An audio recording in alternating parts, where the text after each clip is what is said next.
जमीर खान का बड़ा कदम, 777 परिवारों को मिली अपनी छत, स्लम में बैठकर किया भोजन।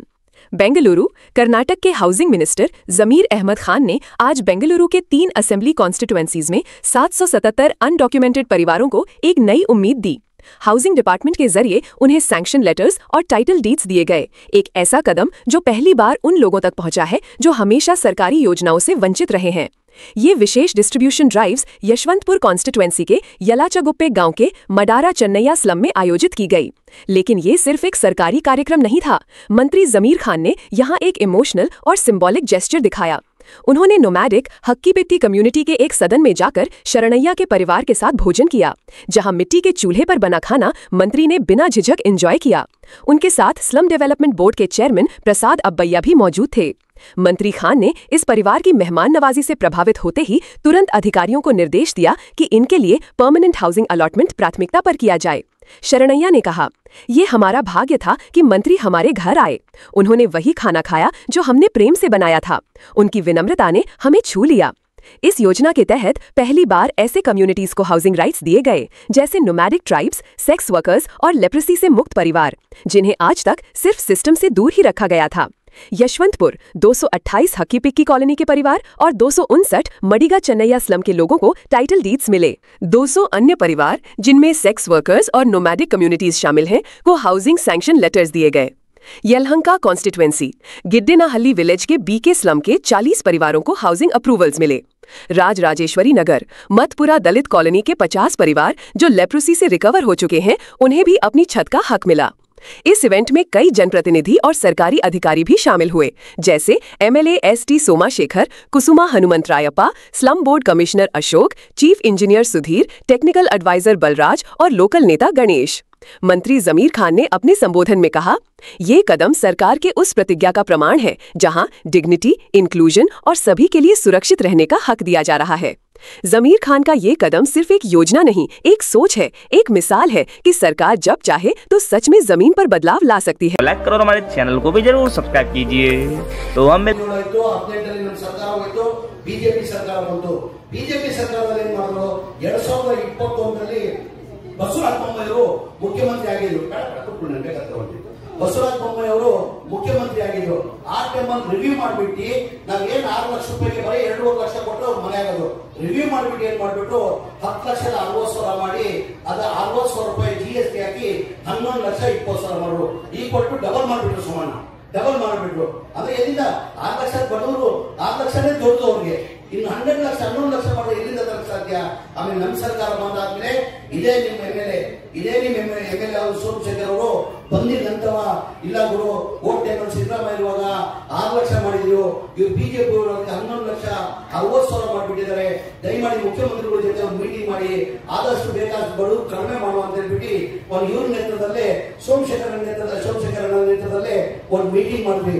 ಬಡವರ ಬಗ್ಗೆ ಕಾಳಜಿ ಕಾರಣಕ್ಕೆ ಸಿದ್ದರಾಮಯ್ಯ ಇಲ್ಲ ಕಣೋ, ಬಡವರು ಅಷ್ಟು ಕಟ್ಟಕ್ಕೆ ಸಾಧ್ಯ ಆಗಲ್ಲ, 2 ಲಕ್ಷ ಸರ್ಕಾರ ವತಿಯಿಂದ ನಾನು ಕೊಡ್ತೀನಿ ಅಂತ 1 ಲಕ್ಷ ರೂಪಾಯಿ ಕಡಿಮೆ ಮಾಡಿದ್ರು। ಅವ್ರ ಬಡವರ ಬಗ್ಗೆ ಕಾಳಜಿ ಇದ್ದಿದ್ರೆ ಅವ್ರು 6 ಲಕ್ಷ ಇದ್ದಿದ್ದು 11,60,000 ಮಾಡೋರು, ಅವರು 11,20,000 ಮಾಡೋರು। ದಯಮಾಡಿ ಇದೆಲ್ಲ ತಾವು ಅರ್ಥ ಮಾಡ್ಕೊಳ್ಬೇಕಾಗ್ತದೆ। ಈಗ ಬರ್ತದ ಅದನ್ನು ನೋಡಿ, ಸೋಮಶೇಖರ್ ಅವರು ನನ್ನ ಸಿಗಿ 5ನೇ ಬಾರಿನ ನೀವು 5ನೇ ಬಾರಿ, ನಾನು 5ನೇ ಬಾರಿ, ನೀವು 4ನೇ ಬಾರಿ, ನೀವಿರೋವರೆಗೂ ನೀವೇ ಮೇಲೆ ಯಾರು ಅದಕ್ಕೆ ಏನ್ ಟಿಪ್ಪಟ್ ಏನ್ ಮಾಡಕ್ ಸಾಧ್ಯ ಆಗಲ್ಲ।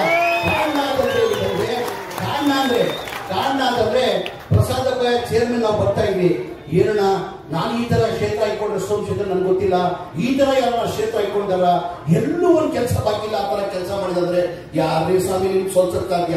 ಯಾವನಾಗ ಬಿಟ್ಟು ನಿಮ್ಗೆ ಸೋಲ್ಸಕ್ಕೆ ಸಾಧ್ಯ ಆಗಲ್ಲ। ಜನ ನಿಮ್ ಪರ ಇದ್ದಾರೆ, ಹಾಗಾಗಿ ಸೋಮಶೇಖರಣ್ಣ ಅವರು 1 ಲಕ್ಷದ ಮನೆಗಳಲ್ಲಿ 14,800 ಮನೆ ಇವ್ರ ಕ್ಷೇತ್ರಕ್ಕೆ ತಂದವ್ರೆ। ಎಷ್ಟು? 1 ಲಕ್ಷದಲ್ಲಿ 14,800 ಮನೆ ಇವ್ರ ಕ್ಷೇತ್ರಕ್ಕೆ ತಂದವ್ರೆ। ಅಂದ್ರೆ ಇವ್ರ ಬಡವರ ಬಗ್ಗೆ ಕಾಲೇಜ್ ಇದೆ, ಕ್ಷೇತ್ರದಲ್ಲಿ ಕೆಲಸ ಮಾಡಬೇಕು, ಯಾವಾಗಲೂ ಅದೇ ಹೇಳೋದು, ಗುರು ನನ್ನ ಕ್ಷೇತ್ರ ಬರ್ತಾರೆ, ಮಂತ್ರಿ ಆಗಿದ್ರು, ಮಂತ್ರಿಯಾಗಿ ಕೆಲಸ ಮಾಡಿದ್ದಾರೆ. ನನ್ನ ಅನಿಸಿಕೆ ನಂತವ ನಾನ್ ಮಂತ್ರಿ ಆದ್ಮೇಲೆ 2 ವರ್ಷದಲ್ಲಿ ಕನಿಷ್ಠ 200 ಸತಿ ಆದ್ರೂ ನಂತವ ಬಂದವ್ರೆ. ಅಣ್ಣ ನಿಮ್ಗೆ ಫೋನ್ ಮಾಡೋಣ ಸಾಕು, ನಾನು ಏನಿರೋ ಕೆಲಸ ಮಾಡ್ಕೊಡ್ತೀನಿ, ತಾವು ಮಂತ್ರಿ ಆಗಿರೋರು, ಆವಾಗ ಹಿಂಗ್ ಬಂದ್ರೆ ನಾನು ಚೆನ್ನಾಗ್ ಕಾಣೋಣ ಅಂದ್ರೆ, ಇಲ್ಲ ಗುರು ನನ್ನ ಜನರ ಋಣ ಇದೆ, ಆ ಜನ ಋಣ ನಾನು ಕೊಡೆ ರಕ್ತ ಕೊಟ್ಟರು ಸಾಲದು, ಅವ್ರು ಏನ್ ಮಾಡೋಣ ನನ್ನ ಕ್ಷೇತ್ರ ಕೆಲಸಕ್ಕೋಸ್ಕರ ನಾನು ಏನ್ ಬೇಕಾದ್ ಮಾಡಕ್ ಸಿದ್ಧ ಅಂತ ಸೋಮಶೇಖರನ್ನ ನನ್ನ ಇಲಾಖೆಲ್ಲ ಎಲ್ಲಾ ಇಲಾಖೆಯಲ್ಲಿ ಇಟ್ಟು ಅಡ್ಡಾಡಿದ ಕಾರಣಕ್ಕೆ ಇವತ್ತು ಪ್ರಸಾದ್ ಅಪ್ಪ ಅವ್ರು ಹೇಳಿದ್ದು ಸತ್ಯ. ಅದು ಎಲ್ಲೂ ಒಂಚೂರು ಕೆಲಸ ಮಾಡ್ತಲ್ಲ. ಈಗ ನನ್ನ ಕ್ಷೇತ್ರದಲ್ಲಿ ಹೋದ್ರೆ 2,30,000 ಅಲ್ಲಿ ನಿಮ್ಗೆ ಕಂಪ್ಲೇಂಟ್ಗಳು ಬರ್ತದೆ. ನಿಮ್ಮ 6 ಲಕ್ಷಕ್ಕೆ ಏನು ಒಂದು ಪೈಸೆ ಕಂಪ್ಲೇಂಟ್ ಇಲ್ಲ, ನನ್ನ ಯಾವ ಕಂಪ್ಲೇಂಟ್ ಇಲ್ಲ. ಆತರ ಕ್ಷೇತ್ರ ತಾವು ಇಟ್ಕೊಂಡಿದ್ದೀರಾ. ನಮಗೂ ಅಷ್ಟೇ, ನಾನು ವಸತಿಯಾಗಿ ನಮ್ಮ ಮನೆ ಮುಖ್ಯಮಂತ್ರಿಗಳು, ಉಪಮುಖ್ಯಮಂತ್ರಿಗಳು ಡಿ.ಕೆ. ಶಿವಕುಮಾರ್ ಅವರು ಅವಕಾಶ ಮಾಡಿಕೊಟ್ಟಿದ್ದಾರೆ. ನಾನು ಪ್ರಸಾದ್ ಅವರು ಪದೇ ಪದೇ ಮಾತಾಡ್ಕೊಂಡಿರೋಣ, ನಿಮ್ ಜೀವನ ನೋಡ್ರೆ ನಮ್ ಬೇಡ, ಆತರ ಜೀವನ ದೇವರು ಏನಿಗಪ್ಪ ಅಂತ ನಮ್ಗೂ ಒಂದೊಂದ್ಸತಿ ಕಣ್ಣಲ್ಲಿ ಬರ್ತದೆ. ನಾವು ಆದಷ್ಟು ನಾವು ಪ್ರಯತ್ನ ಮಾಡ್ತಾ ಇದೀವಿ, ಸುಧಾರಣೆ ಮಾಡುವ ಸ್ಲಮ್ಗಳು ಅಂತ ಹೇಳ್ಬಿಟ್ಟು ನಾವು ಆದಷ್ಟು ಪ್ರಯತ್ನ ಮಾಡ್ತಾ ಇದೀವಿ. ಇನ್ನೊಂದು ಮಾಡಿದೀವಲ್ಲ ನಾವು ಈ ತರ ಮನೆಗಳಲ್ಲಿ. ಈಗ ನೆಕ್ಸ್ಟ್ ಮಾನ್ಯ ಮುಖ್ಯಮಂತ್ರಿಗಳು ಏನ್ ಮಾಡಿದಾರ, ನಮ್ಮ ವಸತಿ ಬಜೆಟ್ ಇದ್ದು 3,000 ಬಜೆಟ್ ಇದ್ದಿದೆ. ULB ಸ್ಕೀಮ್ ಅಂತ ಇವತ್ತು ಗೊತ್ತು. ಒಂದ್ ಮನೆ 1,20,000 ನಾವು ಕೊಟ್ಟು ಅವರೇ ಕಟ್ಕೊಳ್ಳೋದು ಒಂದು ಸ್ಕೀಮ್ ಇದೆ. ಅದಕ್ಕೆ ಮನೆ ಮುಖ್ಯಮಂತ್ರಿಗಳು ಬರೋ ವರ್ಷದಲ್ಲಿ ಅದಕ್ಕೆ 3.5 ಲಕ್ಷ ಮಾಡ್ಬೇಕಂತ ತೀರ್ಮಾನ ಮಾಡಿದ್ದಾರೆ. 1 ಲಕ್ಷದಲ್ಲಿ ಏನಾಗಲ್ಲ, 1,20,000 ಏನೂ ಆಗಲ್ಲ, ಅದು 3.5 ಲಕ್ಷ ಮಾಡುವಂತ ತೀರ್ಮಾನ ತಗೊಂಡಿದ್ದಾರೆ. ಈ ಬಾರಿನ ನಾನು ಮನೆಗಳು ಕೊಡ್ಬೇಕು ಅಂತ ಮನೆ ಮುಖ್ಯಮಂತ್ರಿಗಳು ಬೇಡಿಕೆ ಇಟ್ಟಿದೆ. 2 ವರ್ಷದಿಂದ ಬಿಜೆಪಿ ಸರ್ಕಾರದಲ್ಲೂ ಕೊಟ್ಟಿಲ್ಲ, ನಾವು ಮನೆಗಳು ಕೊಟ್ಟಿಲ್ಲ. ಮನೆ ಮುಖ್ಯಮಂತ್ರಿಗಳಿಗೆ ಬೇಡಿಕೆ ಇಟ್ಟಿದೆ ನಾನು, ಈ ವರ್ಷ ದಯಮಾಡಿ ನಮ್ಮ ಮನೆಗಳು 4 ವರ್ಷದಿಂದ ಬಡವರು ಯಾವುದು ಮನೆ ನಾವು ಕೊಡಕ್ ಸಾಧ್ಯ ಆಗಿಲ್ಲ, ಈ ವರ್ಷ ಮನೆ ಬೇಕಂತ ಮನೆ ಮುಖ್ಯಮಂತ್ರಿಗಳು ಬೇಡಿಕೆ ಇಟ್ಟಿದ್ರು. ಮನೆ ಮುಖ್ಯಮಂತ್ರಿಗಳು FD ಫೈನಾನ್ಸ್ ಜೊತೆ ಮೀಟಿಂಗ್ ಮಾಡಿ ನಮ್ಮ ವಸತಿ ಬಜೆಟ್ ಇರೋದು 3,180 ಕೋಟಿ ಬಜೆಟ್ ಇರೋದು. ನನಗೆ ಈ ಬಾರಿ ನನಗೆ 12,000 ಕೋಟಿ ಬಜೆಟ್ ಕೊಟ್ಟಿದ್ದಾರಣ್ಣ.